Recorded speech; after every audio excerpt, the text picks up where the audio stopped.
Got a minute? The Bible is God's Word. It claims it and proves it. It tells of things no one can know, such as angels, the Godhead, beginnings, offers an objective moral standard by which to live. Good reason to divine origin. It condemns behavior man excuses, calls all to higher, better place. Some say it's just an old rule book, and that's exactly what some said back in Isaiah's day, Isaiah 28. Rules are given, but by a loving God to save, preserve, and prepare us for life to come. It's much more than a bunch of rules. The Bible's God-breathed, recorded by 40 writers over 1,600 years. The theme, salvation from sin, by and through Jesus Christ. Jesus prayed for unity, John 17:17. The Bible says, speak the same things, be of the same mind and of the same judgment, 1 Corinthians 1 and verse 10. Unity? If we read the same book, the Bible, obey it and follow it, the precious book divine. The world needs it now more than ever.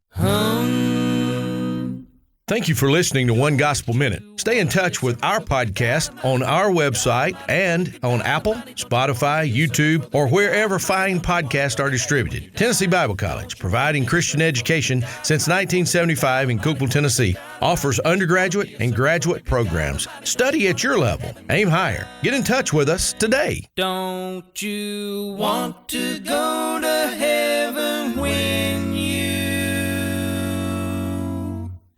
die?